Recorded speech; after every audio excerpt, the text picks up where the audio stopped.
Blog Talk Radio.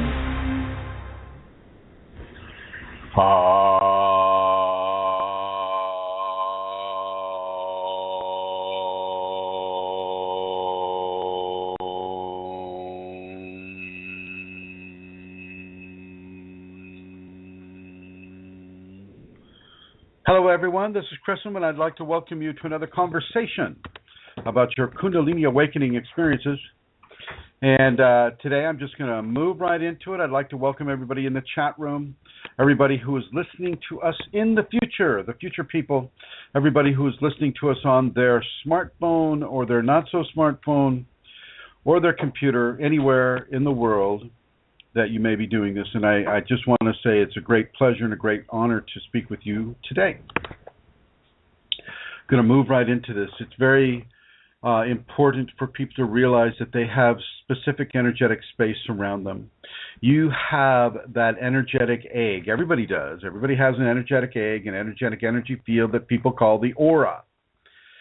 And the aura of a Kundalini awakened person has a very special signature upon it. That aura is all about the different experiences, the different karmas that are going on with that person, how a person begins to interact with the force of the Kundalini, how the Kundalini colors the aura, and what is attracted to the outside of the aura of the individual having the Kundalini. And so one thing that I really want to express to you right now is the importance of keeping sacred space within your body. Keep the sacred space. A lot of you come in to the Kundalini with embedded entities already there from the past, from your childhood perhaps, from the karma that you've had to balance. Sometimes when you balance the karma, the entity influence goes away. Sometimes it doesn't. And so some of us come into this with embedded entities, and those entities will serve as a point of correction towards sacred behaviors. And some of the entities, as I said before, will just leave. What you may interpret it as a obstruction or a blockage to you within your energetic anatomy can often be seen as a way of enforced correction. You see the blockage, you know what the blockage is about. Say the blockage is about surrender, or the blockage is about having a certain relationship in your life, or a certain job in your life, or a certain belief system in your life. And these opportunities may come to you as a form of blockage. So you want to work on a certain relationship, but you don't feel that your thought processes are getting you anywhere.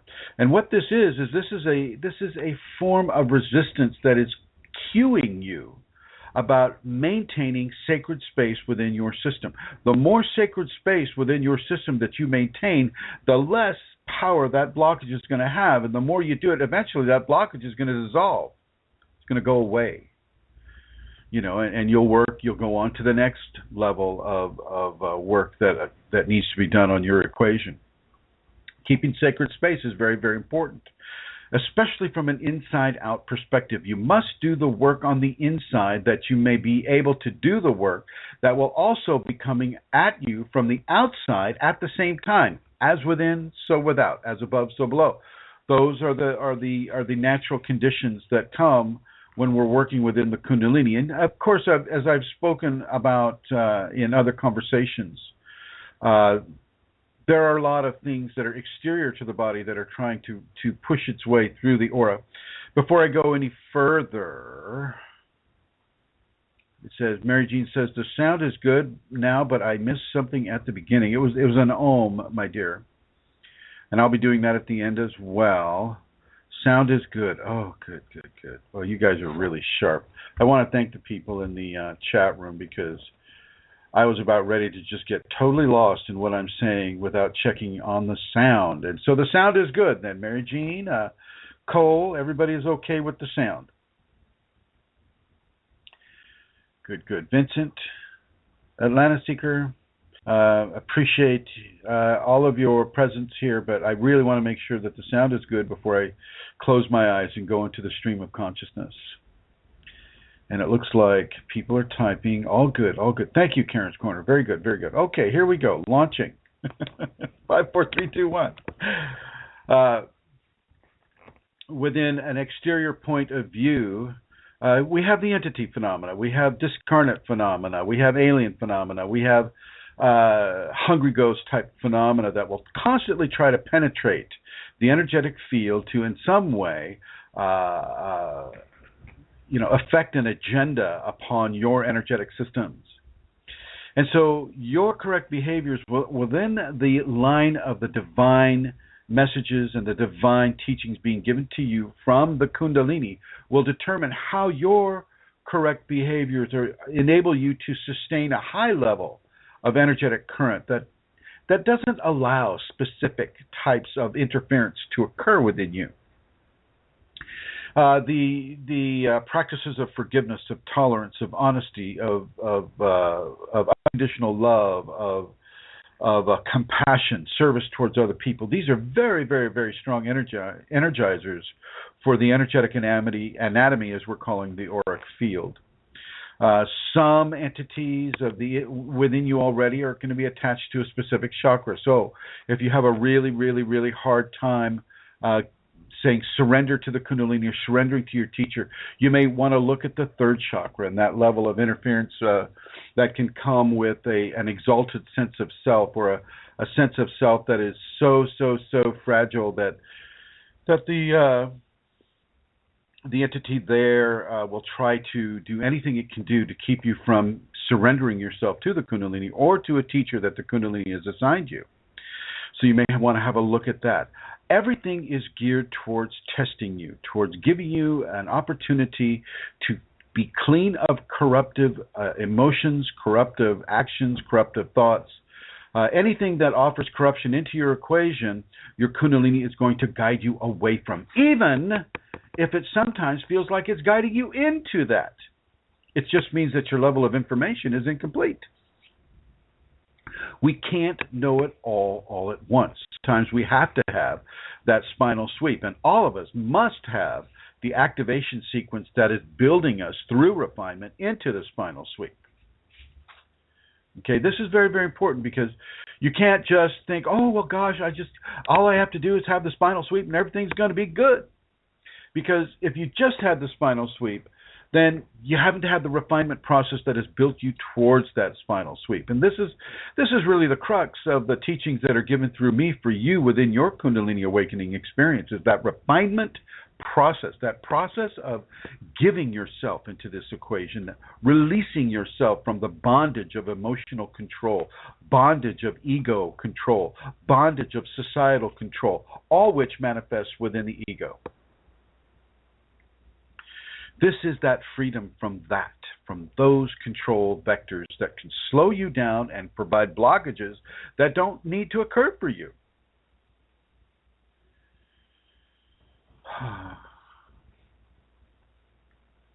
It's not a sin to have a problem with surrender.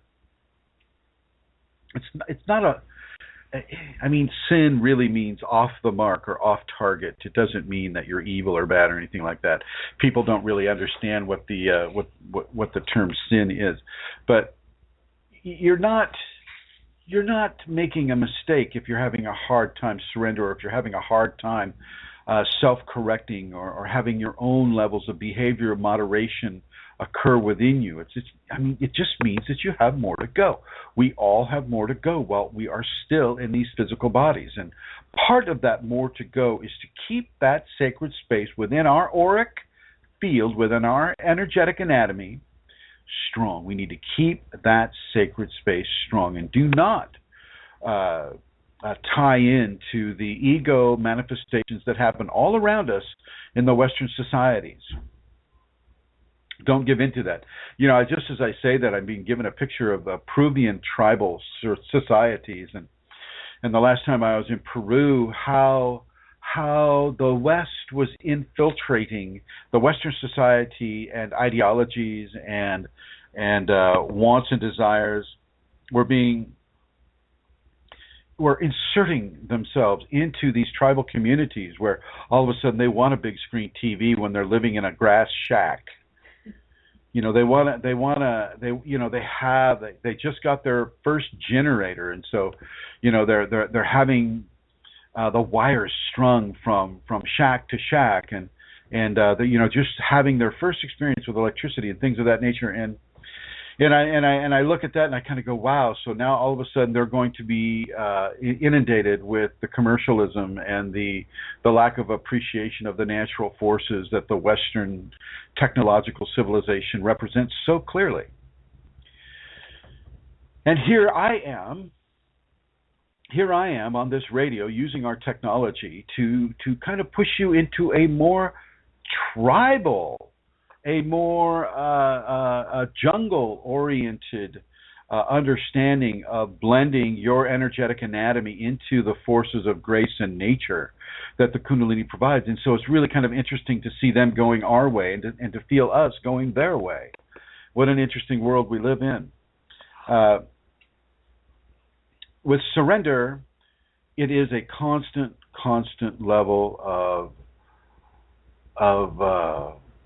activation, a constant level of intention, a constant level of meditation, and a constant level of how do I going to say surrender, of letting go of your preferences, letting go of your entitlements, letting go of your expectations of how life should be, or how you become comfortable with your life. And so if you've been having problems with embracing the surrender, start by letting go of some of those ideologies, some of those expectations, and some of those entitlements. Like, well, I feel like I'm entitled to have a shower every day. I feel like I'm entitled to be treated by my lover or by my friends or by perfect strangers in a very specific way. I don't think that I should have to forgive anybody for their intolerance of me. All of these types of scenarios, you can come in and you can begin to change yourself from the inside out. This is also part of creating sacred space within you. This talk is about that sacred space, that inner sanctum of sacred practice, of sacred thought, of constant behavioral moderation that allows you to constantly have your eye on the peak of the mountain, that snow-capped peak off in the distance that you're climbing. I'm getting a picture of Mount Shasta right now. I was climbing Mount Shasta in 1986, and I was going to have a little communication with the ETs that I suspected were there. And so, like a complete idiot, I didn't take a lot of water, and I took, freeze-dried food that have salt in them, and I was loaded down with about 60 pounds of camera gear, thinking that I was going to get, some pretty good photographic opportunities. And anyway, I'm walking up what is called the Heart Ridge of Mount Shasta, and that's on the southeast-facing slope of the mountain, and walking up there, and I can see the peak off in the distance, and I'm stepping over volcanic rock, and I look to my right, and I see these strong, long slopes of snow and ice, and I'm going, wow, I didn't bring any kind of a crampon to climb the glacier, and I look to the other side, and I see these long plains,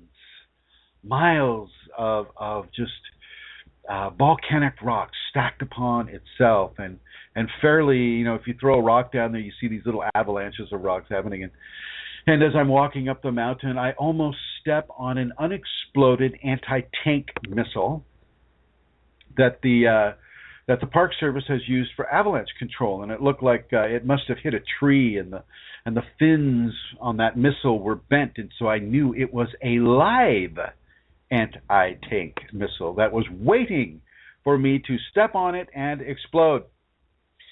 So I thanked the graces within me at that time, and I thanked it for not allowing me to step on it. And I definitely looked around, and I marked it, and I took a picture of it, and I got real familiar with that area, so that on the way down, I could, when I finally got to the town, I could call the sheriffs, and they could come up and yellow tape it, and I either explode it where it sits or do whatever they were going to do with it. And I continued up the Heart Ridge, always with that mountain peak in my sight, always climbing up. And this is what we're doing. This is what we all do within the Kundalini. Even after 26 years, I'm still climbing that mountain. It seems the mountain seems to grow. It grows right in front of your eyes. And so you're constantly being, you're striven or you're striving to reach that peak. And to a certain degree, you'll never reach the peak while you're in the body, but you can get awfully close to it. You know, full divinity is not typically a human flesh experience. Semi-divinity is. And as you strive, you can have semi-divinity while having that physical body with you. You can have that. That is the goal of this Kundalini at this point right now in your life is to bring you into that self-divine expression, that semi-divine expression, the God-realized expression, the self-realized expression. I don't really like to use self-realized because self really refers to the ego, and so really, divine realized I think is probably the best way to go with it. But even as you're divinely realized, there's still work to do. There's still places to go. There's still inner chambers of divine, sacred self to explore, to expand, and to correct, and to help others with. You see, it's not all about you. At first it is. At first it's all about you. But there's still even a portion there that is about how you are with other people. How you give of yourself to other people. How you interact with other people. Are you an asshole? And if you are, why? And if you are, and you know why, then how can you self-correct away from that? Okay. An asshole meaning, kind of a mean, inflexible type of individual, somebody that is always in a bad mood, or just cutting another person down, or someone inside of a strong level of corruption is how I'm phrasing that. And this kind of a person really needs to begin to focus on their sacred space, their sacred inner space. Part of that inner space is that inner dialogue, that dialogue that you have behind your eyes as you're living your life, going through your day, going through your night. What you're thinking of about yourself, what you're thinking of about other people, how you're talking about other people inside of your mind. Have you ever thought to control that? Have you ever thought to give a moment's presence to the way you communicate to yourself, from yourself, within yourself? Look at your levels of sarcasm for other people. Look at how that just slips into the conversation. And sarcasm really is about hurting another person or hurting yourself. And of course, if you do hurt another person, you're just piling it on for yourself too. Look at your levels of sarcasm. Look at your levels of having that quick one-liner. That ability to say in a sentence something that is very hurtful and very unfortunate for other people to hear, just because you have the power to do that.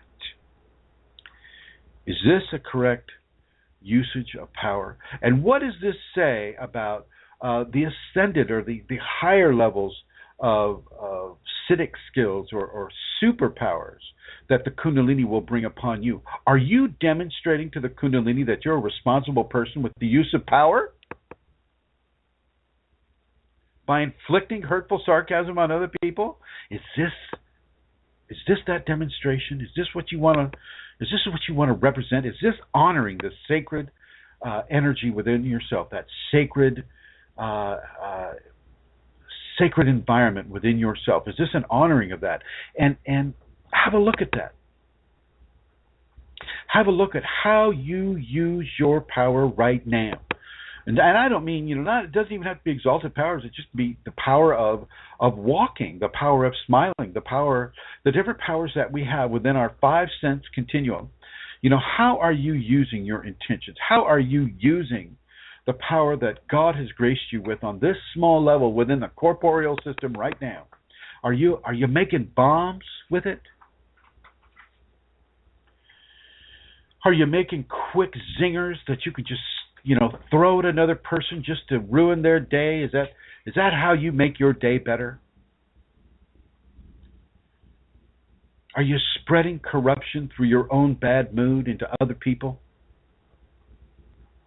What do you think is happening with your radiance as your radiance pushes out into a broader expression of itself upon this world and therefore into other people?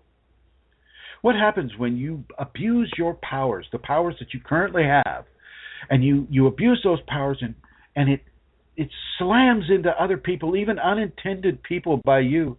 It slams into them. What are you doing? Are you showing the divine within you and the divine outside of you that you're indeed prepared to have greater levels of power? Do you not see this as something that is getting in the way of you having a full, activated, awakened Kundalini expression? Do you not see this?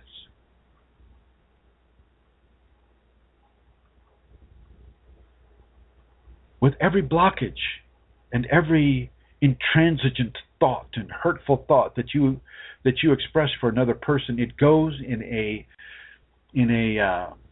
toroidal expression outside into your aura and into the environment, and even the plants get it. The plants, the microbes, the viruses, the fungi, the animals, the insects, the fish, the people, and those organisms of life that have not even yet been discovered by science.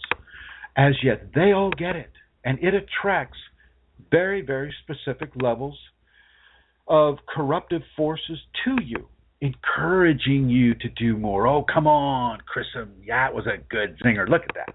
Look at that guy's face. He's totally hurt now. He's totally saddened. He's totally damaged by what you said. Good going. Do it again. Do it again. And again. And again. And again, until he's like a puddle of emotional distress laying on the floor as you kick him with your intentions.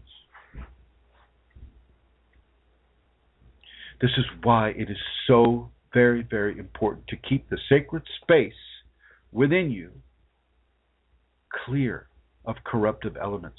This is why it is so important for you to keep that sacred space and behaviorally correct yourself every time a source of sarcasm or a source of hurt or a source of anger or a source of these types of expressions come in to that body of expression and are wanting to push themselves out into another person or into a situation or into the environment.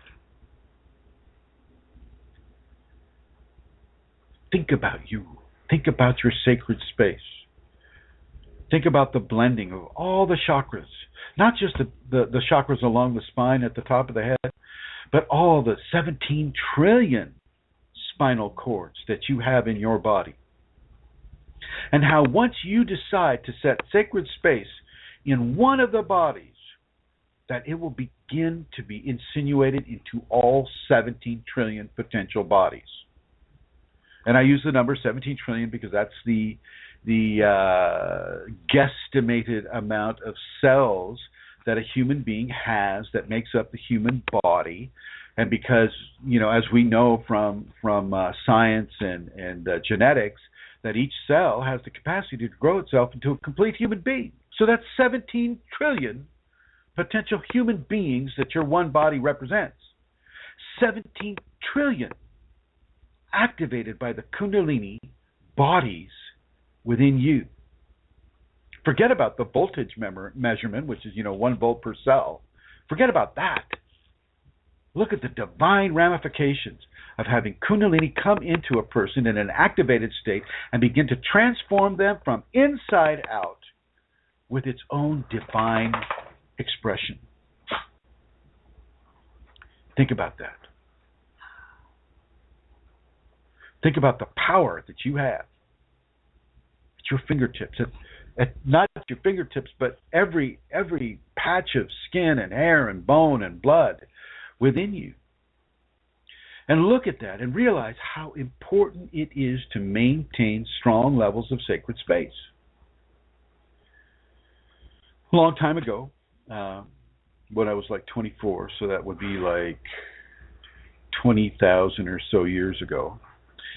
I was introduced to a level of teaching that really, really incorporated very, very, very strong levels of keeping the sacred space clean and pure. And I was so sensitive when I was 24 because I don't know if you know some of my history. I was every night since I was like 2 to the age of 13, I was transported to something like the Amazon jungle, or the Amazon jungle would be transferred into my room, and every night I would hear the howler monkeys and the macaws and the the jaguars and the roars and all the sounds of the jungle that I had been to the Amazon and I've heard. Okay. And so this just scared me to death, scared me to pieces. And I had all these special skills that nobody else had, and I felt very alone and weird and frightened because I didn't understand what was happening to me. Nobody else seemed to have any of this stuff, I later found out. And so, I prayed and prayed and prayed to Jesus, because I was living, the next door neighbor 5 houses down our street invited all the little kids over. She gave us a kind of like this little Sunday school thing and telling us that the streets were made of gold and all of this stuff. And so I went over there because she was giving us cookies as well. But I would pray to any of the God. I just prayed, like, make this stop, please. And finally, at the age of 13, it stopped. And even though I was still somewhat sensitive to entities and whatnot, like ghosts of departed humans, I was sensitive to that. I could hear that. I could feel them. All the rest of the Amazon thing stopped, and I was able to have really good night's sleep, and it corrected some of the elements of my sleep disorders and sleep behaviors began to self-correct at that time. Well, when I was 24, I had a very, very, very strong visitation from a discarnate, sat on the end of my bed and tried to blend itself into my head. And boom, all of the latent skills and experiences that I had came back, rushed back into my system, and once again I was back into that environment, and it was fairly difficult to have that occur. I refresh some of your memories with this because there's a level of sensitivity that is given, when you have that type of thing. And I was sensitive when I was being introduced to this teaching, and this teaching was all about, at the beginning, it was about keeping entities from attaching to you. And the teacher of this school, this particular school, was he had a very, very, very strong manifestation of semi-divinity within him, and he had a big following. It was big. I'm hesitant to mention it because after he died, his whole system became kind of corrupted by people that didn't have the level of divinity that he had, and so his teachings really, really took a dive because the people that were teaching what he taught them were not teaching it within a level of grace and divine expression that he was. And so we'll just leave it at that.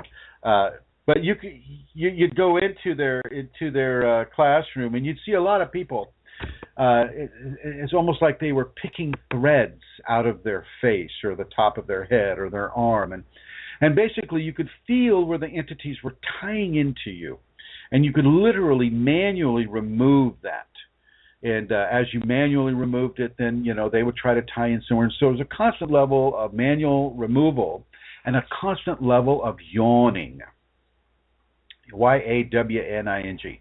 Yawning. And these yawnings were basically exhalations of energetic expression upon a person. So when you're removing entity lines of communication upon the body, as you remove a certain amount, well, you're going to have the compulsion to yawn, and this is what you'd see a lot of people doing. You'd see a lot of people laughing as well.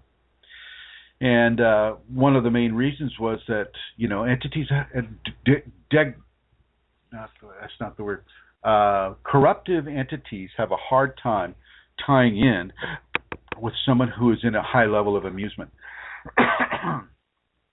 They have a hard time tying in with someone who is laughing, or who is in an active level of love and grace and happiness and joy.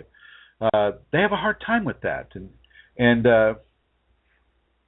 it makes it very, very difficult for them to invade your sacred space with that. And so it's very important, I think, for people to understand that the happier you are, the more loving you are, the more joyful you are, the less opportunity negative influence has to corrupt your process.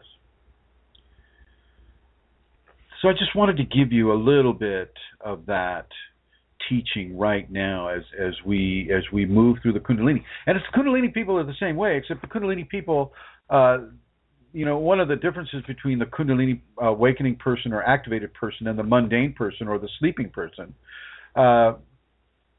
is that the Kundalini person will have strong levels of karmic refinement that they must engage in. They will not have an opportunity to not engage in that karmic refinement. Some of those karmic refinements are going to be the eradication of bonded entities that are corruptive and that are embedded within them. Okay. Not all the time, though. Not all the time. The thing is that you want to remember is that a lot of those embedded entities, they have to be there, and they're allowed to be there by the Kundalini because they constantly teach you a level of self-correction. Okay, if you have a really bad entity in you, it's really corrupting you, and it's a dark shadow, and it's telling you to do these awful things to other people, well, you know to do the exact opposite. If you do the crucible of reversal, which means you basically use their negative energy in a positive way within yourself and in the outer environment, you begin to negate the influence that they have on you, and eventually they'll leave because you have purified yourself so much through the hatred and the anger and the hurt and the fear that they espouse that there is no more anger, hatred, hurt, or fear that you are espousing because you're using the crucible of reversal, and you have gone through a level of purification of that inner sacred space. And they leave. Their job is done. You understand? Their job is done. Now, if anybody has a question about this or any other aspect of their Kundalini awakening experience, the guest call-in number is New York area code 347-934-0026. That's area code 347-934-0026. You call in, and Her Holiness, the Queen of Questionable Comforts, Santara, will answer the phone, and she'll talk with you, and she'll basically, want your iris imprint and your thumbprint and your driver's license number, your social security number, your insurance number, and all of the other numbers that make you a real person in our Western culture. And then she'll put you on hold, and I'll get to you as quickly as I can. So anybody that would like to call in, the number is 347-934-0026. And at this time, at this auspicious moment in this program, I would like to introduce Her Holiness, the Celtic Queen of Questionable Comforts, Santara Kundalini. Yay! Hi, Chrism. Hi, hello. Shall I give out the What are you speaking into? Is this your iPad? Your cracked?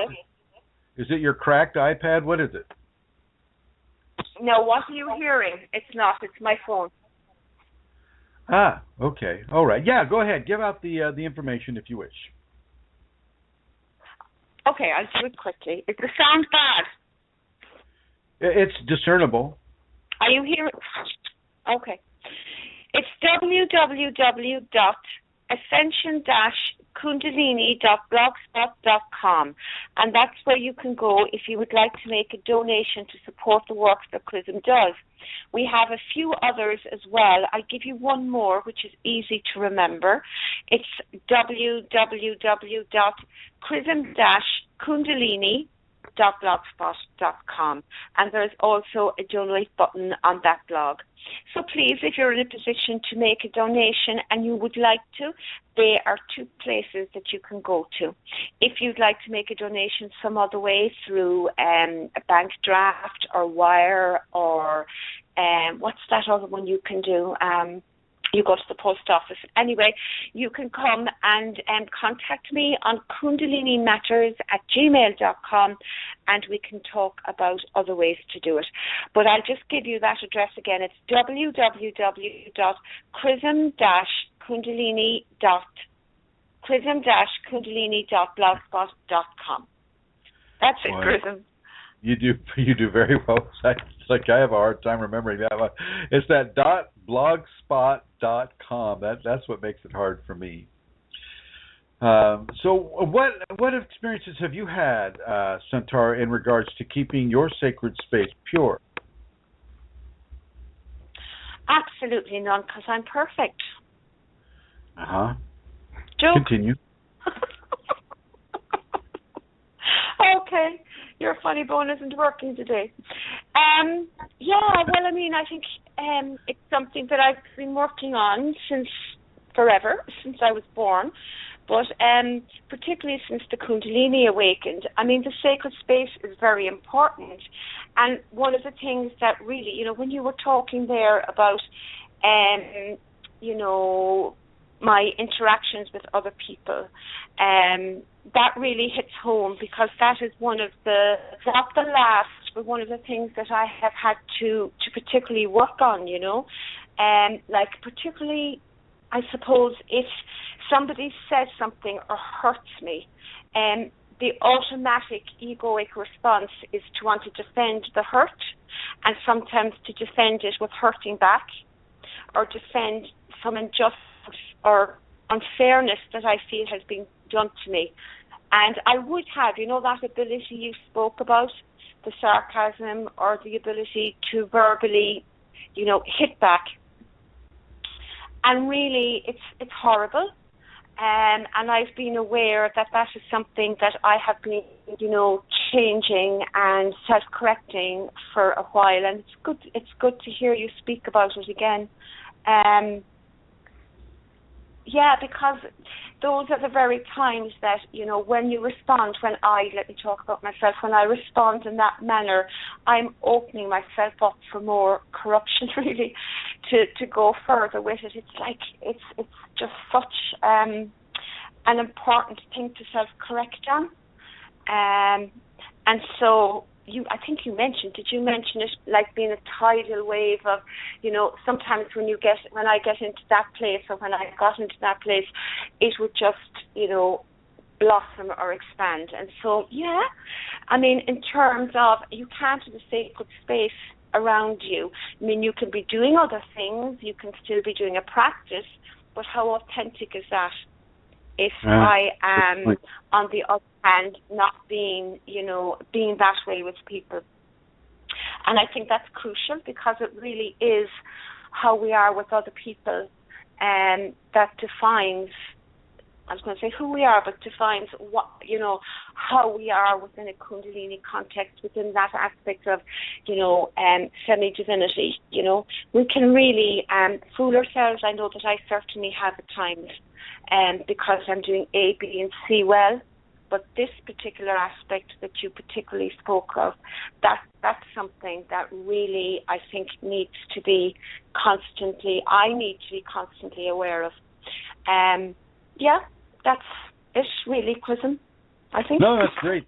And, and so a lot of the people are questioning right now, well, gosh, what are the techniques I can use to create a sacred space, or an honoring and a nutritious attitude and behavioral expression that will really help the sacred space grow. And one of the basic elements of growing sacred space is meditation. You don't hear me talk a lot about meditation on these blog talks, because in many ways the Kundalini will push meditation on a person without me having to tell you to do it. But right now, on this show, I'm going to tell you to do it. Meditation is very, very important. Meditation, and this is a direct download from the Kundalini in just these past few moments. Meditation is a way of forming sacred space within each cell. Each cell of the body experiences you having meditation. And I'm getting real clarification on this right now as I have my eyes closed and I'm doing the what we call a download, a Kundalini download. As you do your meditation, each cell has that experience. Each of those people within you, those 17 trillion potential people within you, have the experience, the positivity that comes from that meditation. And you can keep yourself from having very, very specific hurtful diseases such as cancer, such as any kind of the autoimmune system diseases, any kind of a blood disease or a bone disease or any of the diseases that affect the person from an outside in or an inside out vector. As you meditate and you create sacred space within yourself, you can begin to correct any of the deficiencies that, say, a cancer cell might have. A cancer cell is a normal cell that has been corrupted and changed through a process of energetic defilement. And that's how cancers are allowed to grow. And as we express ourselves in hurtful, sarcastic ways, or angry ways, or ways of hurtful self-ideology, we grow those cancers. And as we grow those cancers will begin to demand a certain level of continuous internal pollution that allows those cancers to grow and grow and grow, and eventually they kill us. You don't have to go that way. You can go into a deep, deep meditation every day. I recommend about an hour a day. If you were my personal students, if you were my private students, I would have you do 2 hours every day. One before you go to bed, one after you get up, and certainly within the practices that you have during your day.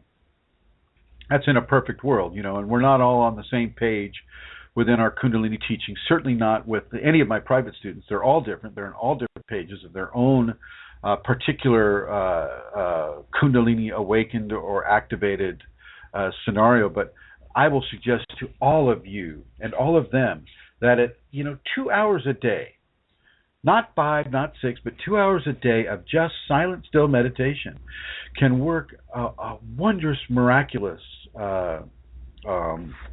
quality of refinement upon the inner space of the individual, that sacred inner space.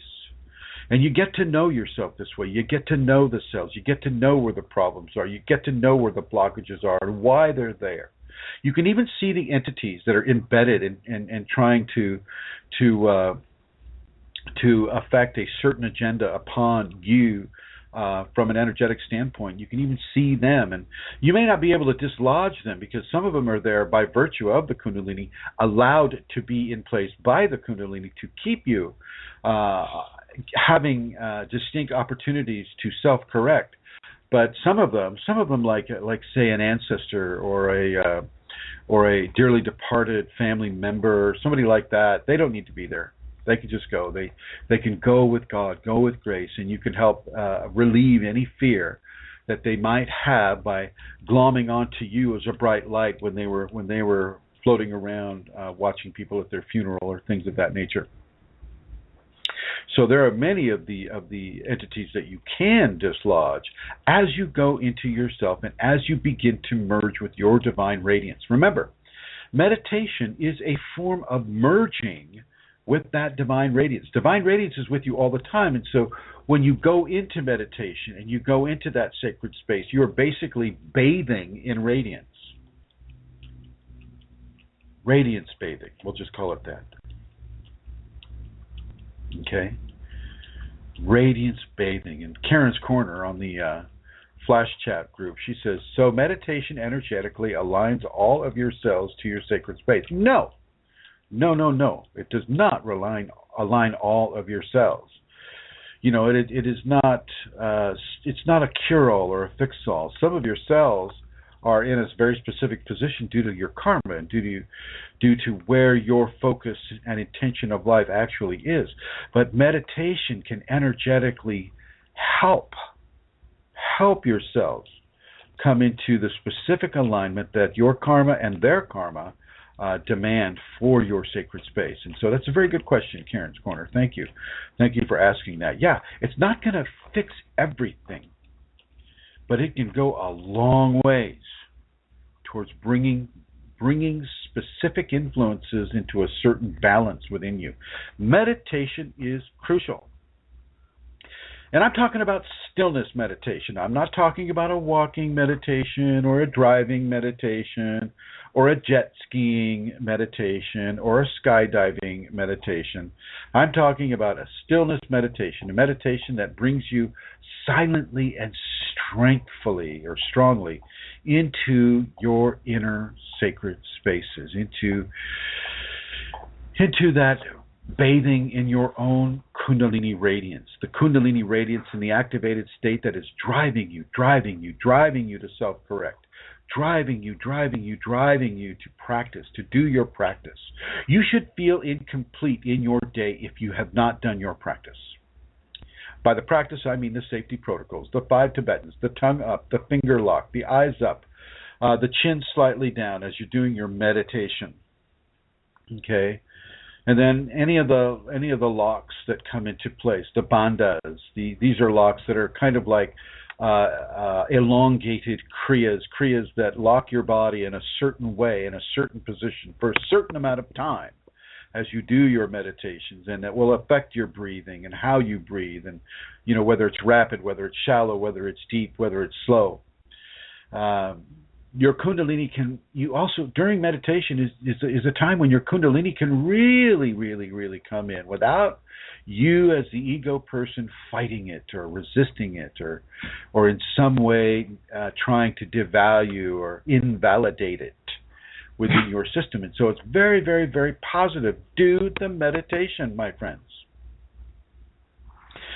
These meditations are a very, very succinct way of nourishing that inner sacred environment, which is what we're talking about today.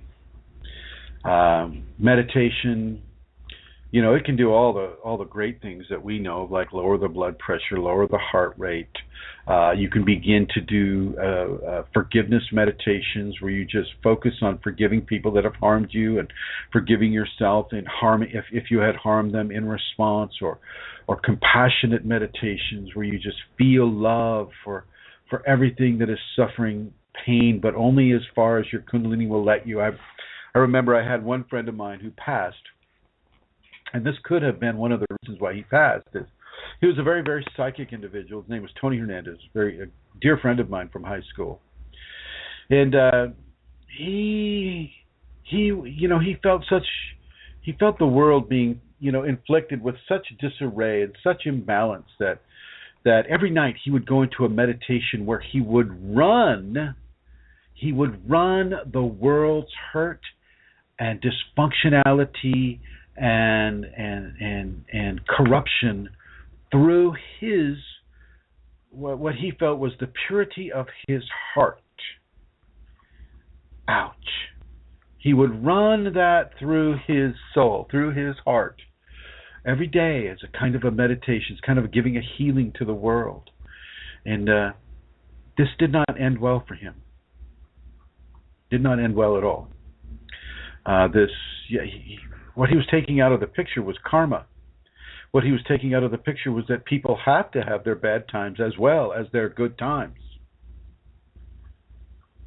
Okay, this was not a healthy thing to do. And after he passed, I read some of his poetry and I was going, oh, geez, Tony, it was rough. It was rough, but obviously something that he needed to learn about. So you can have your bad times and still go into a meditative state. You can metabolize that bad time. You can look to see why it's bad for you. You can feel whether it's a karmic issue. And if it's a karmic issue, you can feel the levels of balance that you need to do in order to restore that inequality within you. Meditation is really, really the first the first gate into purification and nourishment of your inner sacred areas. Now, if you have any questions about this, you can call 347-934-0026. You can ask your question with that. And I'm going to bring Her Holiness, Eileen Lauro, online. Eileen, quick, run to the computer. Come on. Oh, okay. I think you're there now. Hi, Eileen. Hi, Chrism. I am at the computer. What do you need? How's that beautiful view of Florida from your window? Oh, just is it great? Gorgeous. The river is very, somewhat placid tonight, and really nice color. And no dolphins. No dolphins swimming in the ocean right below you. Yeah. No critters. No critters. A lot of birds, but no other critters. Because I would like you to give the announcements for the Minnesota scenarios, and perhaps for some of the radio interviews that will be coming up. Ooh, okay. Well, I wasn't ready for that, but I am at the computer. Let me pull up Rosemary's. There will be an expo in Minnesota, the Twin Cities, November 7th and 8th, and Chrism and Rosemary will be there. And as soon as I pull up sometimes it's hard to find the information. Could you possibly get back with me so I can pull it up for them? Wonderful. No problem, my dear. No problem. Go ahead and put you in the blue here. Okay. Thank you. Oops. Sorry about that, Santara. So as you reflect these strong meditative expressions, it begins to also change your external energetic expression. It begins to change through the virtue of radiance.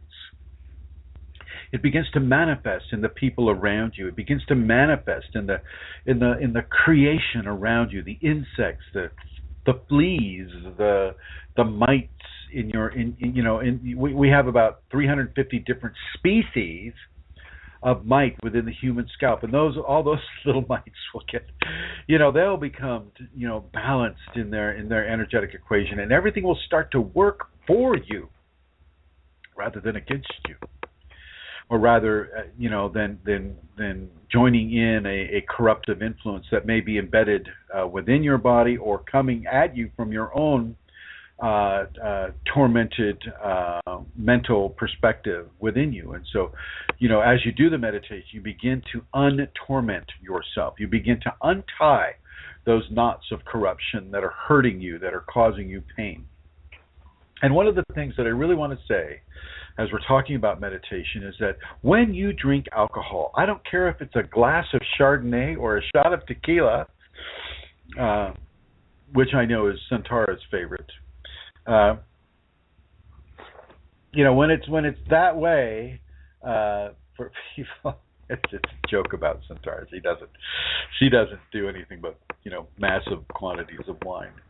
So when you have the Chardonnay glass, I have to give you an opportunity to respond to that, Santara.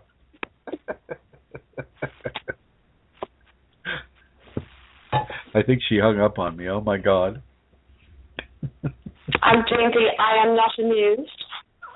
What's that? What? Oh, you're not amused. I see. I'm doing the I am not amused response. I don't do wine at all.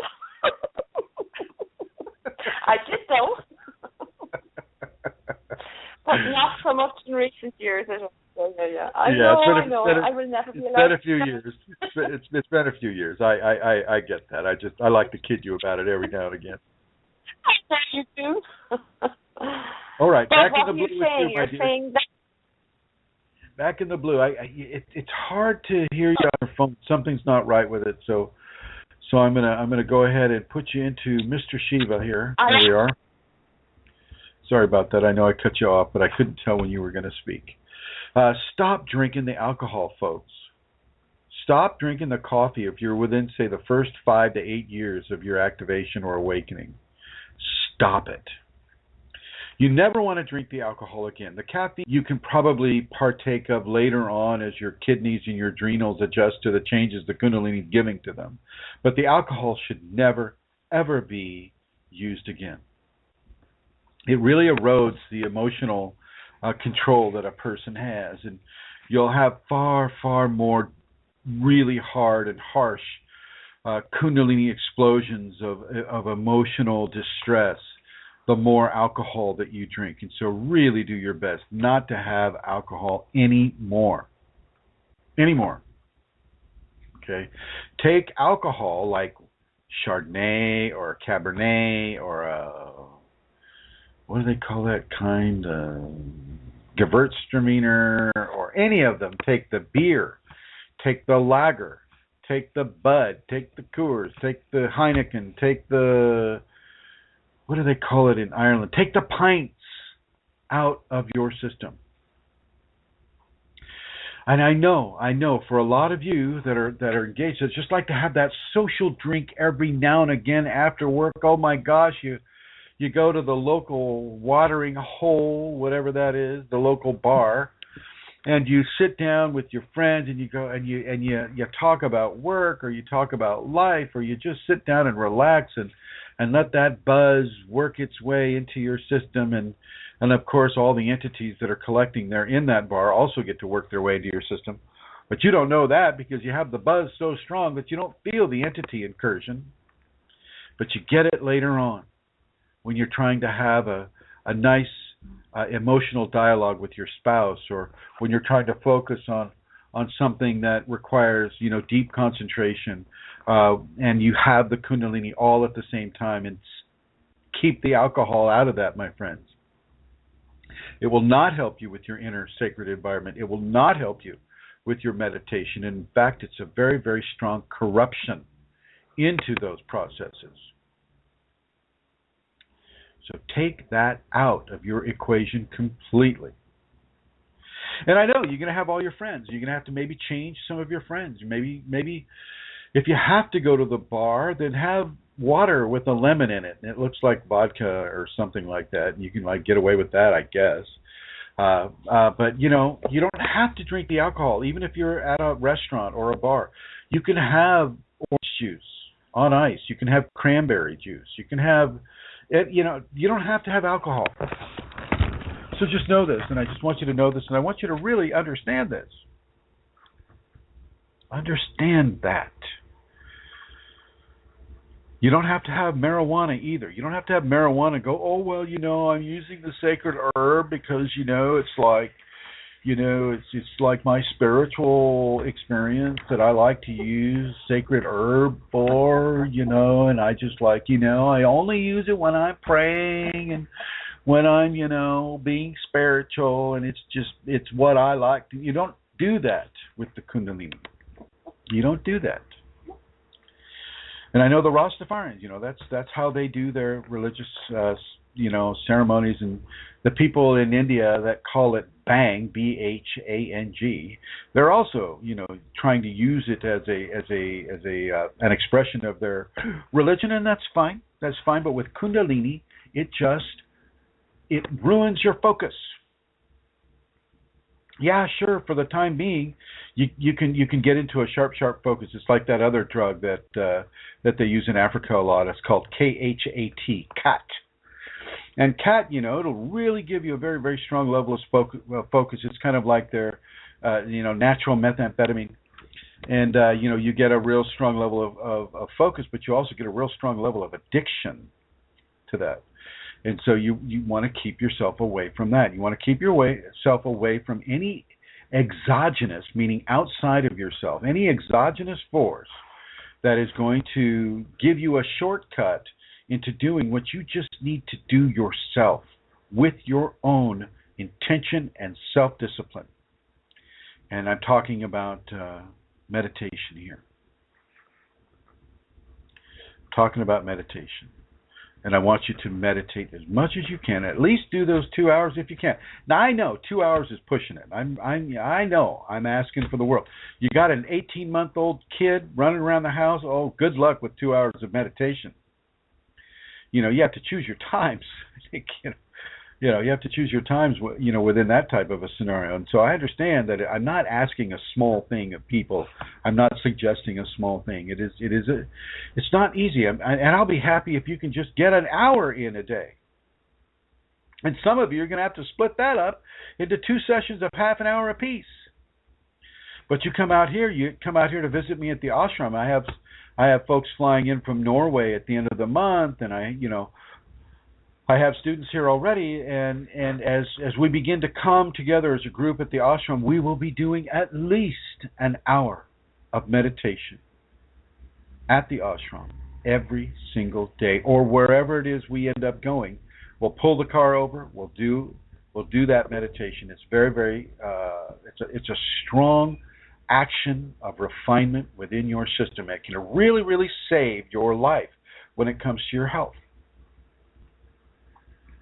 And of course, we're balancing that out with having a good, active lifestyle. You're not sitting on a couch watching TV, or you're not so lazy that you're laying on your couch or on your floor manipulating the mouse of your computer with your tongue, not because you need to, but just because you're just so damn lazy you don't want to lift a finger, but you don't mind lifting your tongue. I'm not talking about that. I'm talking about going out and walking the dog like I was doing before I damaged my knee, and walking, riding a bicycle, or getting out and doing things. I mean, it's good if you have a pet. Like a dog is great, because if you can train that dog to fetch, well, not only do they get the exercise, but you get the exercise too. You walk them once or twice a day, and you're really, it's very, very helpful for your health as well. Now, I have to figure out something. I have to go in and start doing some healing on my knees so that I can get out and walk the wolf some more, because she needs it, and I want to give it to her. And we'll be working on that. I think maybe different kind of shoes as well. Look to what your shoes are telling you. Look to what your knees, your joints, your hips, your spine is telling you with regards to the shoes you're wearing. Now, I got these Dr.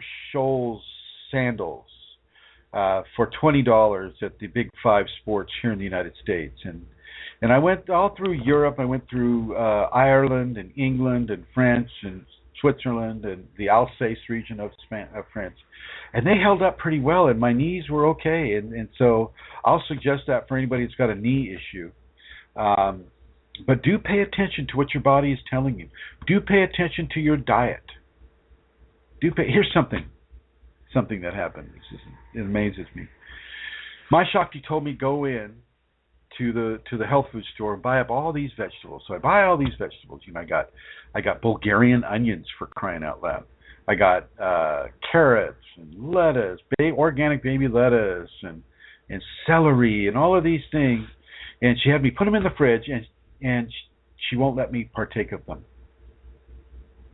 I'm literally watching them rot in the refrigerator, and I'm going to probably throw them out as soon as I'm done when I go back today, or give them to a horse. What is that telling you? Anybody in the chat room? What's going on with that? What's going on with that? And I'll wait before I give that answer, because it's important. I want to see if people are able to type in their response. Or if you feel like calling in, you can call in at 347-934-0026. Write that down if you want to call in a future show. If you're listening in on the archives right now and you want to call in on a future show, write down 347-934-0026. And in a future show, you can call in. So because I see Mary Jean is typing.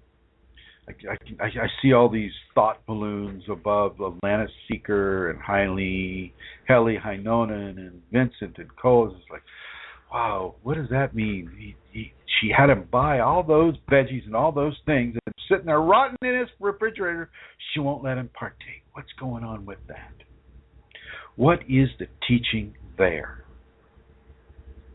What is the teaching there? So I'm going to let you guys think about that for a little bit. Oh, here we go. Mary Jean says, surrender and trust. And Karen's Corner writes, I find I only eat what I need, what is available. And looks like she's writing a little bit more. Well, what came to me with that is if you don't push yourself to partake of these things, if you just depend on Kundalini instead of your own self-discipline, it's just going to rot. And you are going to rot. If you don't do what is good for you to do, you will rot. And she wants me to tell that to every single student that works with me or listens to this show. Okay. I've never been one for veggies. I mean, I used to drink a lot of smoothies, and you know, those were mostly with fruit, and they were iced, and they had nuts in them, and they're really good. But you know, the green veggies, the spinach and carrot juice, I really like, but I have to really, really, really push myself to do it. And you know, I'm going to go back home, and I'm going to salvage what I can. I'm going to put those carrots in. I'm going to get that organic carrot juice, and I'm going to go to town with it because it's so hot here that I'm going to use that as a hydrating fluid for myself. You have to do it, my friends. You have to do it. You don't sit there and go, okay, Kundalini, I got everything, now make me eat it. Like I did. Okay, all right. Coming back to Her Holiness, Eileen. Miss Eileen. Hello, Chrism. Hey, did you find them? Yes, I did. So I will start out with, during the month of October, Rosemary will be doing 3 different expos.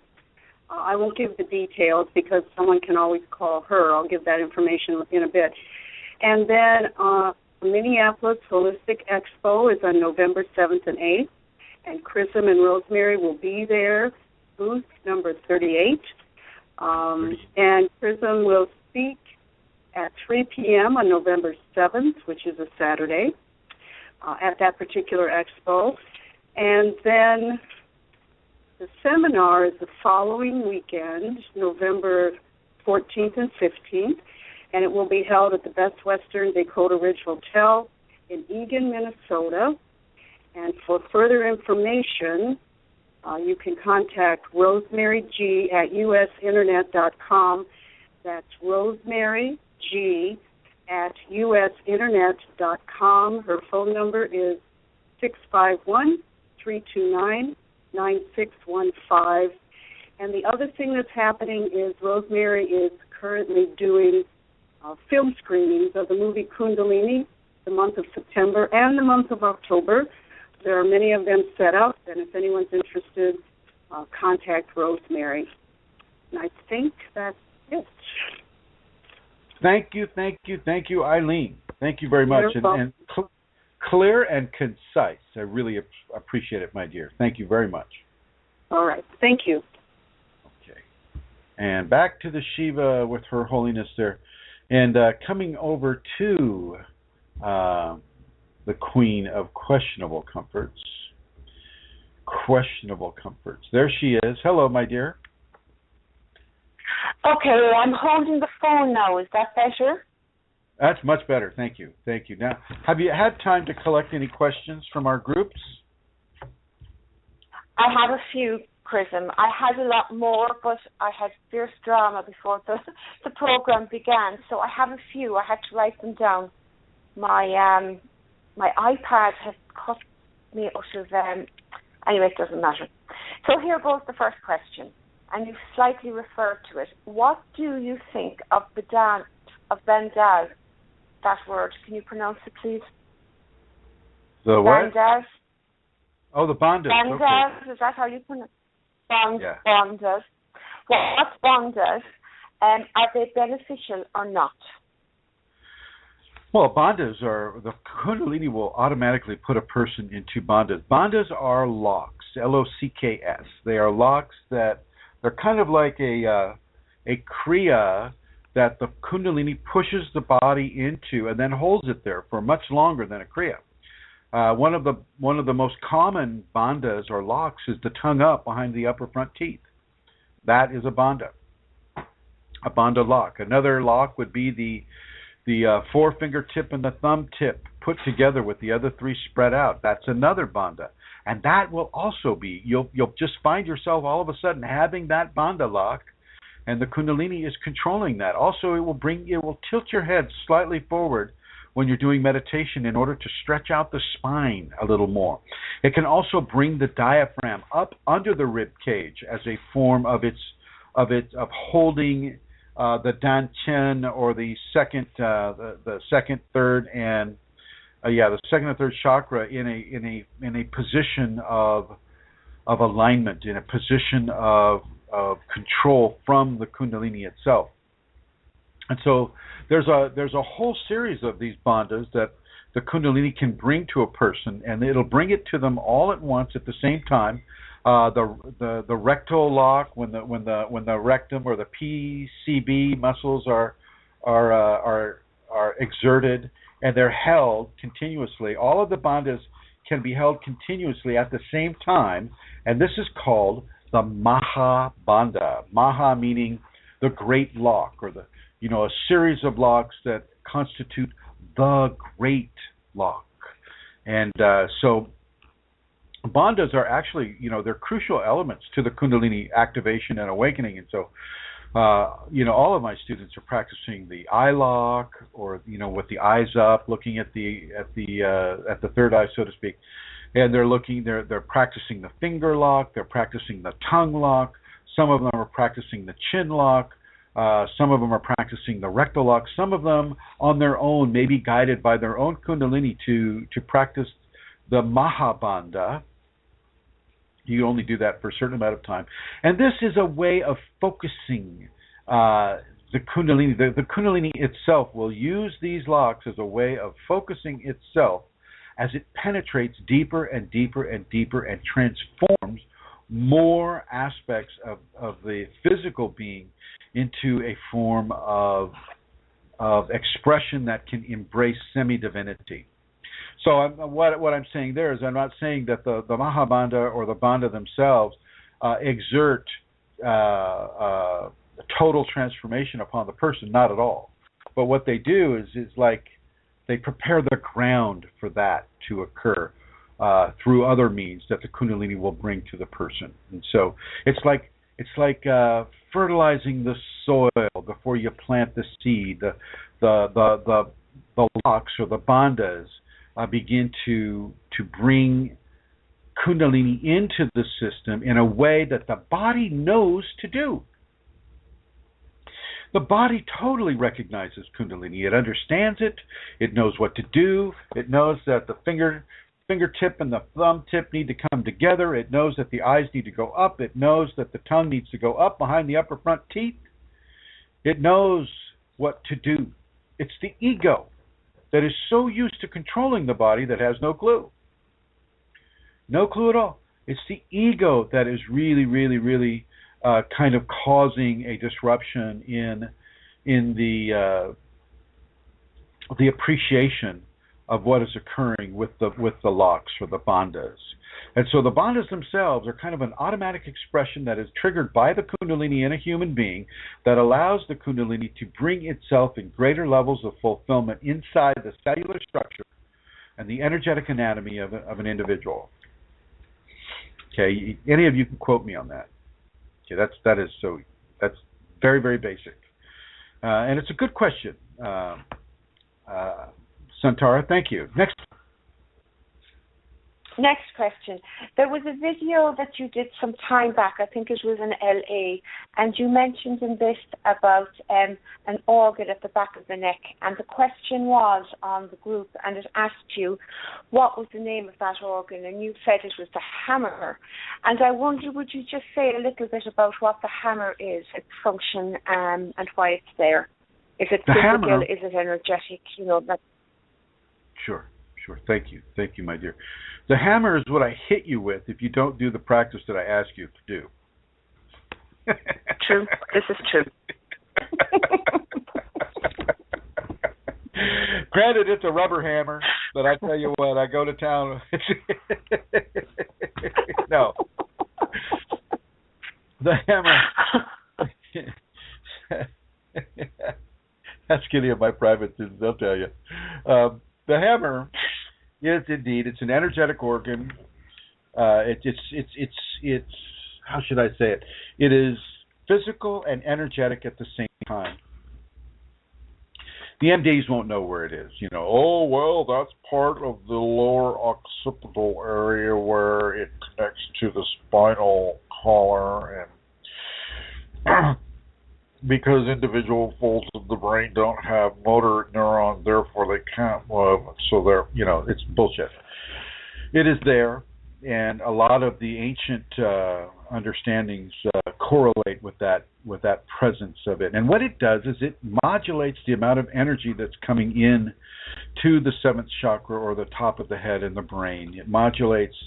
You'll feel it. You'll feel it kind of like, it's a very rapid, almost like a drrrr, drrrr. You'll feel it adjusting. It's like a governor that adjusts the amount of energy that's coming in from the spine into the seventh chakra being such a fine instrument of grace.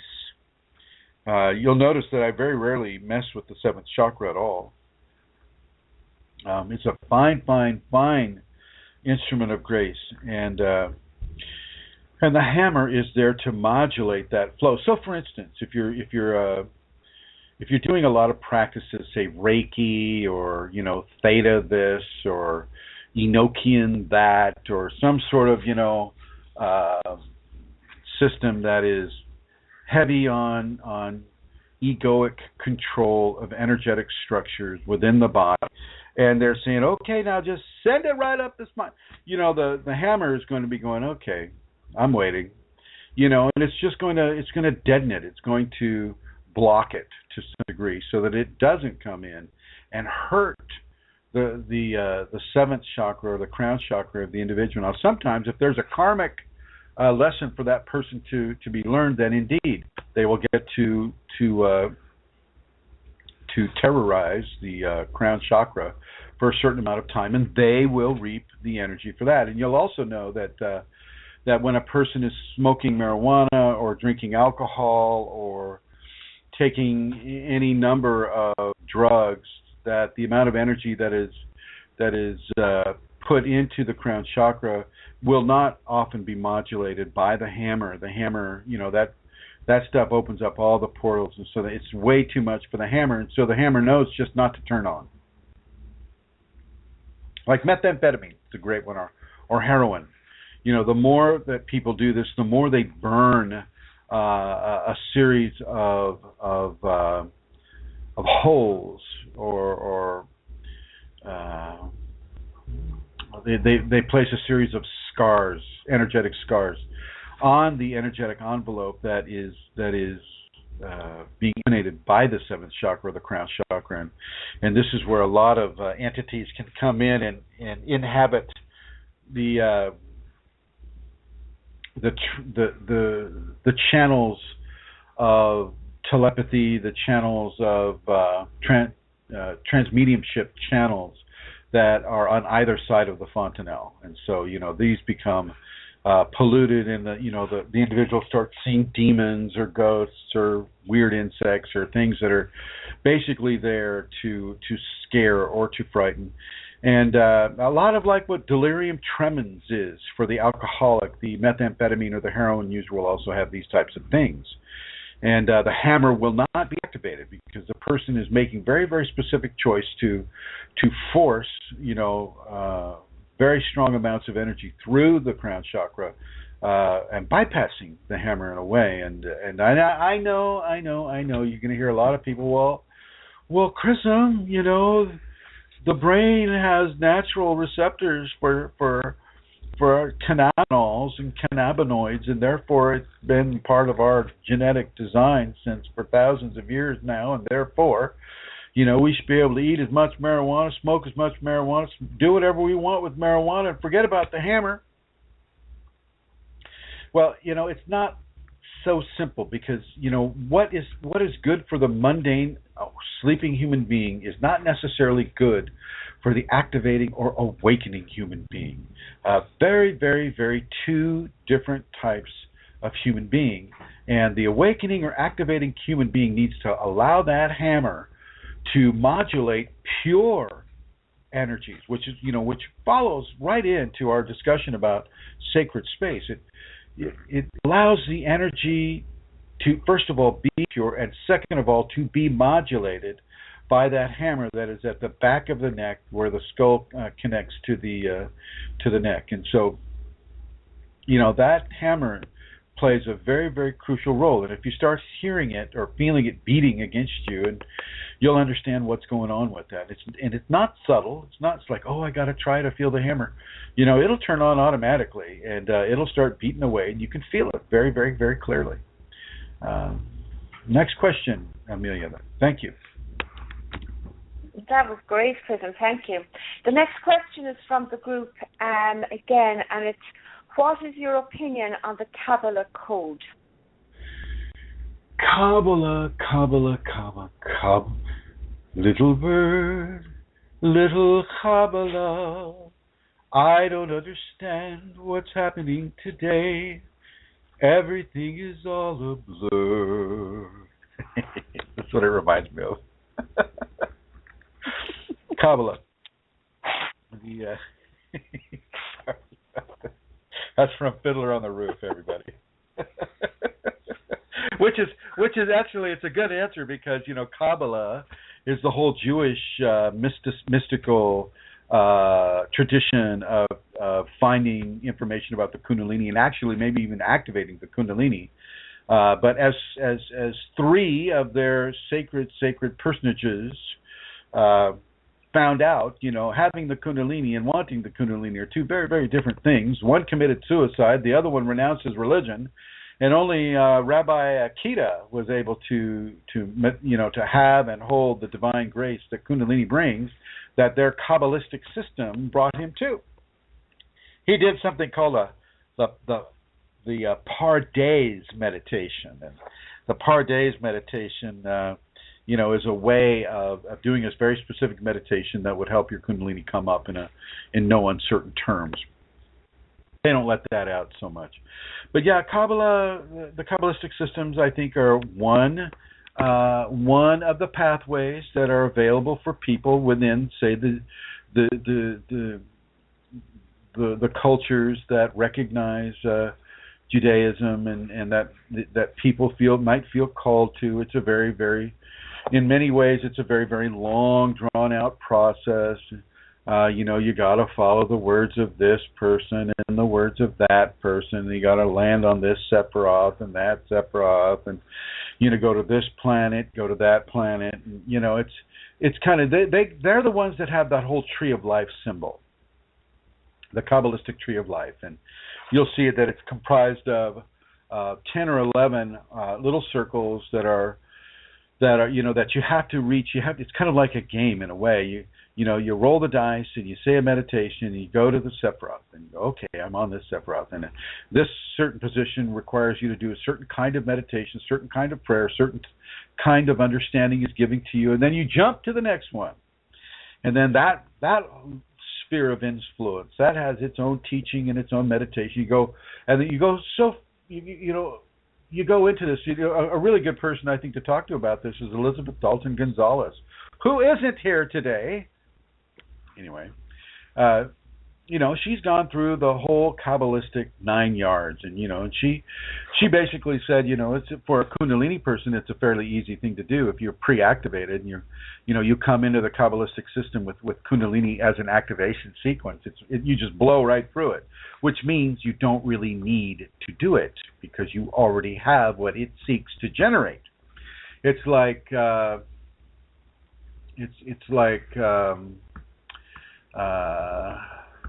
it's like a bird taking flying lessons. Okay. It's like a bird taking flying lessons. And so you don't really need to do that because, you kind of already have it. And let's see. I'm going to step back a little bit into the last question that I was talking about the crown. Vincent91 asked the question, what happens if the crown gets too much energy? Well, it depends, Vincent. If the energy is of the Kundalini and it's governed by the hammer and it comes in naturally, well, it just, there is no such thing as too much energy. Or you can just get a real massive headache. And so, sometimes I'll have a student that's doing a lot of devotion, a lot of giving, a lot of transformation, and they'll get like the hot knives going in the top of their head. And that's a good time for them to stop that level of practice that they're doing and really to maybe go into a different kind of practice that isn't as stimulative to the seventh chakra. And then Vincent also asked, Chrism, I think I have this crown problem. I have forgiven copious amounts of stuff. How quickly does the energetic envelope recover? Well, my friend, it is absolutely okay. Do not worry. The minute you stop doing that stuff is the minute the recoveries start to occur. You just need to stop pushing energy through the crown. Let your Kundalini control the energy that goes through the crown, not your ego. That's the main thing. That's the main thing, my friend. No worries. Yeah, you're hearing the entities talking. You just ignore them. You do not respond at all. They are like it's like a case of poison oak, a little case of poison oak, just a few of the blisters on your neck or something like that. And you'll scratch it and you'll go, oh shoot, I'm not supposed to scratch that. And you just kind of, pretty soon you train yourself to ignore it. You ignore them, you don't listen to them, and you'll be fine. And pretty soon those entities will just fade away because there's nothing for them to do. Nothing for them to do, and that's what you're going for. Okay, and so moving back into Kabbalah, if you're pre-activated or you're in the awakened state, Kabbalistic teachings won't help you that much, except perhaps in the refinement areas of refinement, areas where you're learning to reevaluate how you live your life, why you live your life, on what terms that you live your life. So, Kabbalism or people that are studying, Enochian magic or any of the other systems of development, such as religion, certain levels of religion, certain levels of the Sufi teachings. These are all great, but the Sufis that spin around, the whirling dervishes, all they're doing is trying to get their Kundalini going. That's what they're doing. They figured out, like the Tibetans did, that if you spin to the right, your first chakra is going to activate certain kinds of energy. And as they continue to do that, then they okay, well, this is the way we're going to go with that, and there they go. If you're already pre-activated in the activated stage, so you're having, we're just going to put you in the blue there a little bit, Santero. I'll come right back to you. There we go. And if you're in the activated stage, you don't necessarily need to immerse yourself into these 50-year plans. And another level of 50-year plan would be yoga, using yoga as an activation sequence. Now, once again, if you're already activated or you're inside of the awakening, it's a bird taking flying lessons. And a really strong, like a swallow is an excellent flyer. It would be like a swallow going, wow, I wonder how to flap my wings. Let me think here. And it's like, well, I'm gonna roll in this swallow yoga course on how to fly. And boom, and then it takes 50 years, right, for the swallow to learn how to fly when it already knew how to fly. You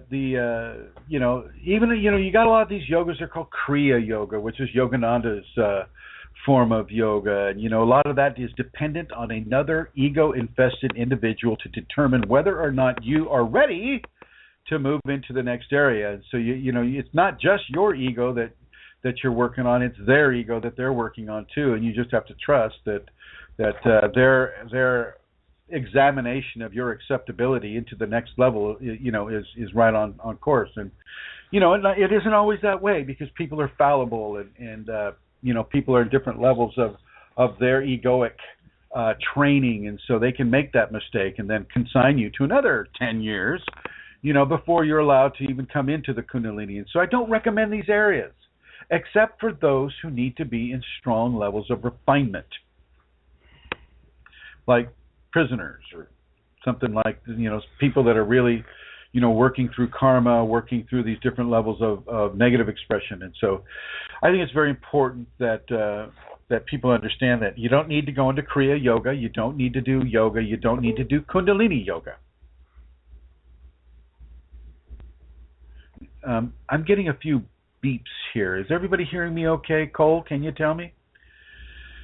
You don't need to do Kundalini Yoga. Kundalini Yoga, yes, it can do some very, very good things. It's not working that much on your ego. It looks like I'm not reaching people here. Let me go back here. Bring Satara back on. Oh, it looks like Mary Jean is typing here. I just don't. Oh, okay. Thank you, Mary Jean. Thank you so much. Thank you. Okay, very good, very good. Oh, I see Cole has logged out. Sometimes Blog Talk will log you in and log you out, folks. I'm sorry for that. So, yeah, just like the Kabbalah and Kriya Yoga and Kundalini Yoga and Tibetan Buddhism and any of the Buddhism, Theravada Buddhism, or any of the sacred mystical Christian type of teachings, they're all striving to awaken your Kundalini, which for most of you folks is already done.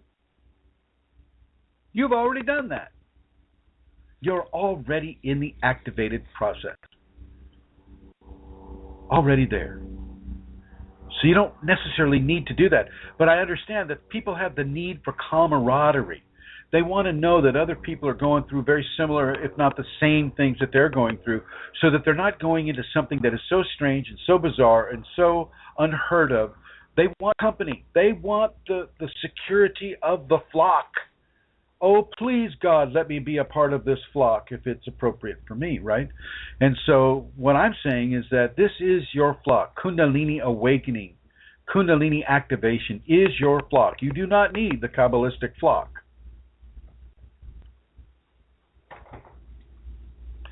It's okay, Cole. Thank you for responding. You don't need the Kabbalistic flock. It can help you if you're not awakened, and even if you're in just a slight activation, it can help you find maybe your grounding, give you kind of a brick and mortar type of opportunity to go to temple and go to the different areas that the Kabbalistic design would have you go to, go to this teacher and accept their instruction, and then as he moves you on to another teacher and accepting their instruction and landing on this Sephiroth and that planet and that conjunction and this and that, you can go through these things, and that's fine. But not all of you will need to. All of you have the Kundalini, and when the Kundalini has you is really where the rubber meets the road, and you want to embrace that. You want to thank her for having you and take security from that, even though you don't have a large number of people around you that have the same thing. And I see Karen's Corner is typing, and while she's typing, Amelia Santara, would you please honor us with the next question? Here it is. Does the energy level in the chakra burn out from overstimulation, or is it a physical gland in the body that can become depleted? Will I read it again? Both can be true. I mean, that can happen, both ways. I mean, in many ways, one scenario will feed the other. If you're doing something that is burning out a gland, let's just say drinking coffee. You're having a lot of caffeine and you're early on in your Kundalini awakening scenario, and you're feeling paranoid and you're amping up your system, and the Kundalini's amping up your system, and you have all this cardiovascular stimulation going on. You have the fight or flee hormone coming through you. It is definitely a recipe for adrenal burnout, which in turn will burn out a portion of the second chakra. Yes, indeed. So you want to be careful. You want to be observant of how you are, what you're doing, why you're doing what you're doing. It's very, very, very important that you don't burn out these areas, and you do things. If you have to do them in moderation, extreme moderation. Be very, very, very careful with how you begin to stimulate your glands, and from the glands, the chakras are basically energetic expressions of nerve plexi that happen along the spine, and so. The heart chakra will have a whole level of nerves that come to kind of like a crossing point along that part of the spine, and that is the energetic emanation that makes that chakra. And same thing with the Danchan, or the second chakra, first chakra, third chakra, fourth chakra, fifth, sixth, and seventh. So you want to be very, very, very careful about overstimulating yourself, whether it's through chakra breathing can overstimulate you, and like I said, drinking substances that can overstimulate a certain chakra. If you're doing amyl nitrate, you can overstimulate the heart chakra, very much so. Amyl nitrate is a cardiovascular stimulant. You don't want to do that. There are very many ways for a person to overstimulate certain areas.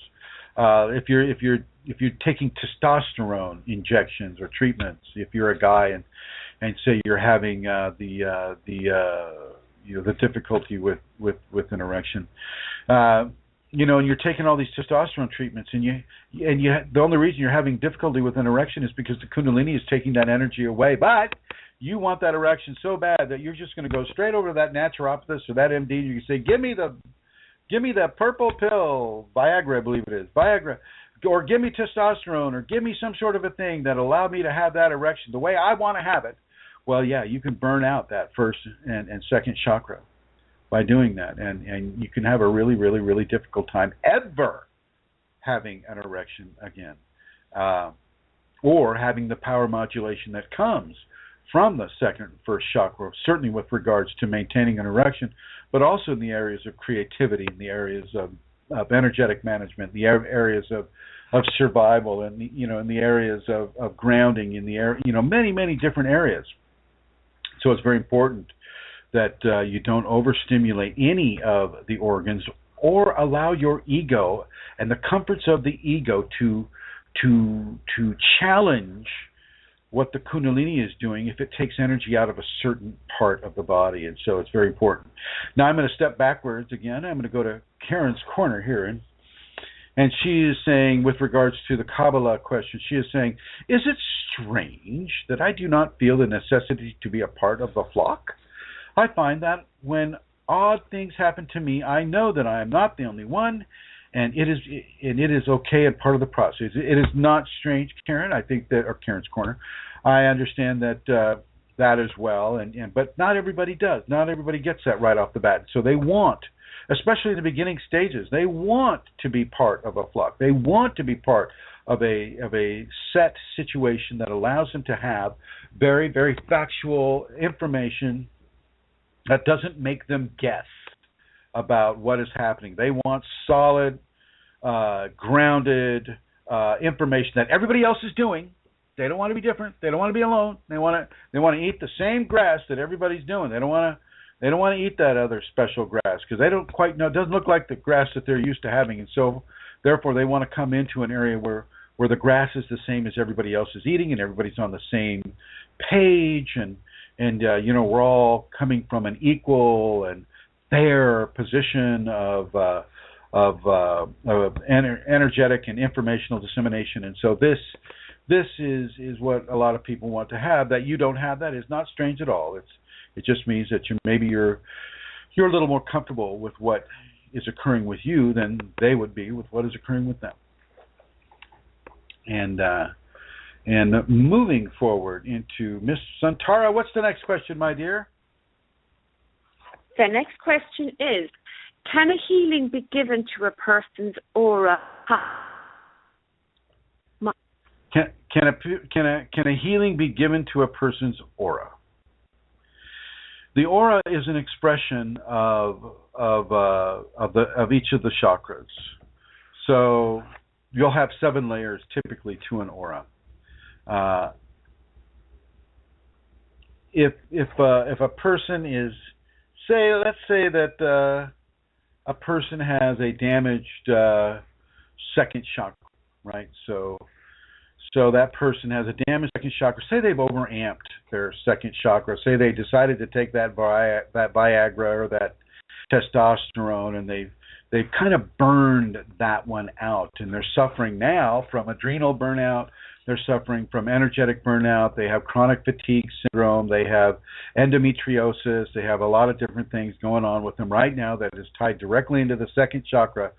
And yes, the Kundalini, if the karma is right, if the person doesn't need to learn that they don't want to take control of issues that are of the Kundalini and not of their ego, if they're willing to make the changes, then the Kundalini can and easily could come in there and begin a correction of that injury to the second chakra, which in turn would correct the injury to the second level of the auric field, and therefore, yes, the imbalance in the auric expression would be corrected. However, but so as we're looking at, like say, people that are addicted to alcohol or addicted to methamphetamine, addicted to heroin, those healings can occur, but the people have to stop doing the damage first. And that includes with the last example I gave, the person wanting to have that erection at all costs. They have to be willing to undo or to stop doing the damage that they're currently doing. And that is also with their thinking, how they are thinking.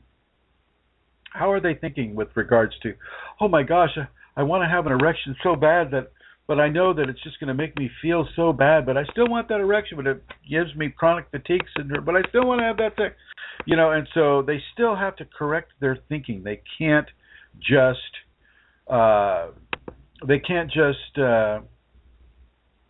stop the chemical incursion or the chemical damage. They got to stop the way they think. They've got to change their behaviors as well as stop using the substance that they're using that is causing the damage. Thank you, Santara. Is there another question? Okay. Yes, there's one more question. When a person has what could be described as violent kriyas, this was from one of the groups, is that a sign that they are not exercising? Is that a sign that they are, not putting their energy to good use? Or are such violent, are they normal in the process?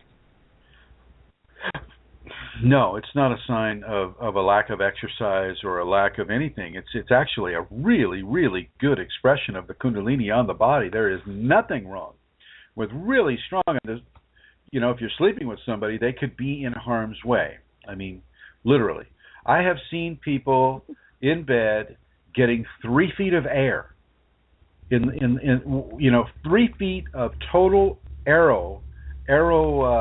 ejection from the mattress into the air, and then being slammed back down on their legs slamming and their arms waving violently and their head going back and forth, and it's just like it's actually quite wonderful to see. It's very exciting, especially if it's your spouse, I imagine. But you kind of want to give them full use of the bed. Definitely, if it's happening at night and if they're extremely violent. I have seen these violent kriyas, and they are not bad. They are just an indication of the power that Kundalini has, the power of grace as it courses itself through the body, and the level of response that the body has to that grace as it courses through the body. It's very, very wonderful. I mean, if you're having violent kriyas, well, I'm going to say congratulations. Congratulations and hallelujah for you, because that violent kriya is, and I just mean, we're talking, when we say violent kriyas, we're not talking about attacking anybody. We're talking about having very strong spastic movements, jerking movements, movements that would resemble a grand mal seizure, come upon a person while they're sleeping in bed. They're perfectly fine. There is no illness. They're doing great. And that's what I'm referring to as a violent kriya. Certainly not in response to, say, an emotional blowout, which could be another form of violent kriya, because the person has, very little emotional control, and they haven't been doing their refinement practices, and so therefore when they have a very difficult emotional situation come onto them, they're screaming at a person, they're screaming at a cop, they're screaming at a spouse or at a friend or at a stranger, and that can be far more damaging within a sociological environment. If the person is having the physical kriyas and they're violent and they're spastic and they're doing all the things that I just described they're doing, they're slamming themselves up and down from the bed, they're throwing the person on a floor and twisting them into a yogic pretzel. This is all good. And you don't want to resist those. Nothing is wrong. Everything is right. Far more is right with that situation than anything that could be wrong. And you just surrender to that. You let that occur. It's all good. It's all good. It's just very strange. People aren't used to seeing that, let alone experiencing that. So, yeah. It's all good, my dear. Okay, Next excellent. Question. Actually, Chrism, it's not so much a question, but maybe you could help for somebody who is having a very difficult time with physical symptoms. Now, not kriyas, pressures in the body, energy that's sometimes electrical shocks, sometimes like a magnetic force that is coming up through their bodies from the pelvis up through, right up into their bodies. And at the same time, they're feeling... These are kriyas too. The electrical kriyas, they will throw you across the room. I've had them. They're great. I mean, they're really powerful. They're not damaging. What about... Yes? Yes. It's not so much electrical kriyas, though, that I'm thinking of. It's more an electrical feeling. They're not kriyas. It's like, I'm not saying they're not kriyas, but they're not of the type you're speaking of. They're like an energy movement that doesn't throw them across the floor, and incredible pressure within their bodies. And at the same time, they're feeling incredibly emotional at the same time. I would say these are. Go ahead. Yeah, maybe they are kriyas, are they?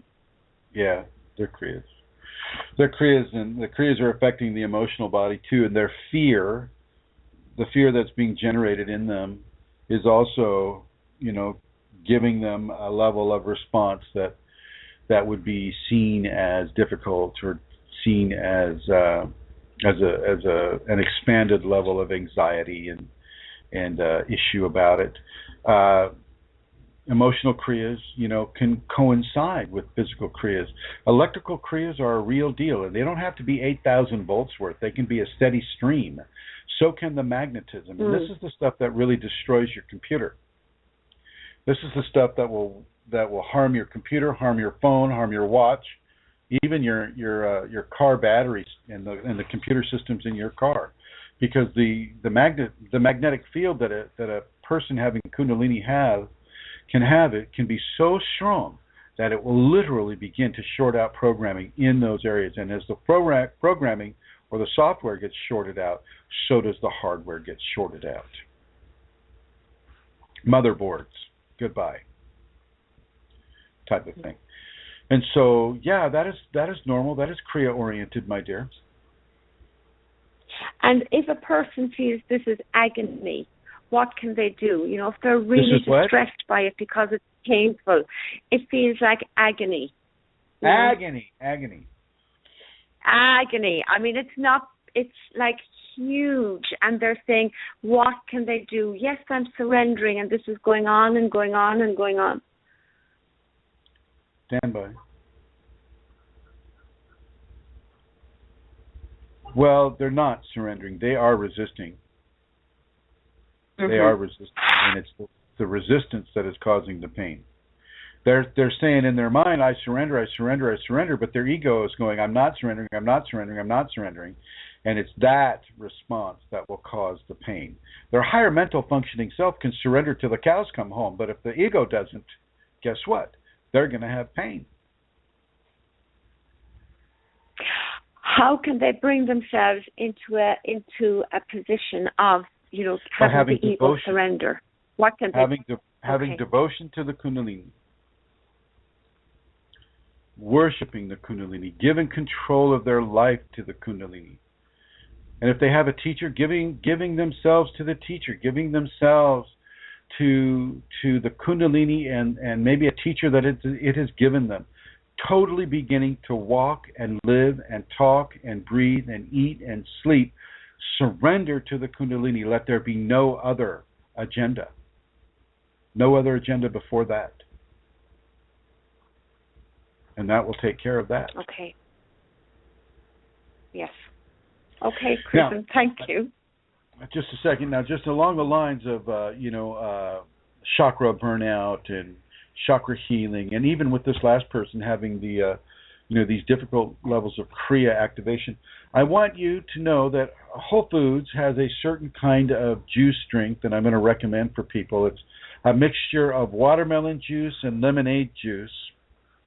And if you can get it, I want you to have it. Put it in the fridge. It's organic. And any of the people in the States that have Whole Foods, they can go over there and they can look that up. And that I've been partaking of that through all these hot days here, and it's very, very, very helpful, very nutritious. And I'm having some at the moment right now. So just an FYI about that. Do we have another question? No, Chrism, that's it. I think, yeah. Well, thank you. That's it, Chrism. No more questions. Thank you for collecting them. You're very welcome. And I want to thank You're welcome. Everybody for listening. Cole, Vincent, Mary, Karen's Corner, Helly, guests, and Alana Seeker. Thank you all for joining us today. I'm going to go ahead and say a few things to those who may be talking with us in the future. For those of us that couldn't join today, I want you to know that you can get similar information, if not this exact show. You can go to Chrism.Kundalini on the YouTube network. You can go to Kundalini Awakening ! On the Google Plus network. You can go to Kundalini Awakening ! On the Facebook network, as well as Kundalini Awakening Systems, the number 1 on Facebook. Actually, the number 2, Kundalini Awakening Systems number 2 on Facebook. Kundalini Awakening Systems number 3 on Facebook. Kundalini Healing on Facebook, as well as Kundalini Awakening Systems 1 at Yahoo Groups and Kundalini Healing on Yahoo Groups. I try to get out as many to as many different networks as I can, and if you have any network suggestions, please, you can contact me at K as in Kundalini Fire for All, and that's KFIREFORALL at yahoo.com. You can reach me there, and I will respond, unless you're a spammer, then I won't. And really looking forward to meeting as many of you as possible. As Eileen so graciously announced, we'll be having a seminar in the Midwest, in the Twin Cities of St. Paul, Minnesota, and a little suburb there called Eagan. And Rosemary she is the organizer, and she can be reached at rosemaryg@usinternet.com. I believe that's what it was. You can rewind it, though.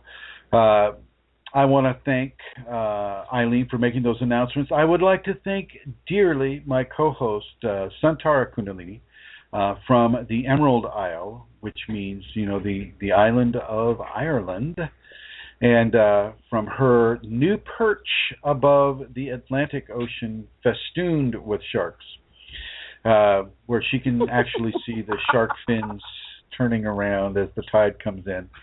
I would like to thank you, dear Santara Kundalini, and your husband, John, and the entire O'Connor clan, the Kundalini kings of the O'Connor clan. I'd like to say thank you from the top and the bottom and the width of my heart for this radio program that helps so many. And so very, very, very big thanks to you, my dear. You are welcome to present everybody. Thank you. And let's see. So you can reach us in those various areas there. You can go to the website, KundaliniAwakeningSystems1.com, And you can visit that website. You can read the information there. You can read the safety protocols, which I do recommend. The safety protocols there on KundaliniAwakeningSystems1.com. That's all one word. And the one is actually the numeral 1. So KundaliniAwakeningSystems1.com. You can also go to Chrism.Kundalini, and that's another website that is there for you to look into. And I really want to thank you all for listening to us in the future and for listening right now on your computer. And we will see you next week at this time, at this place, for another conversation about your Kundalini Awakening system or experience. See you then.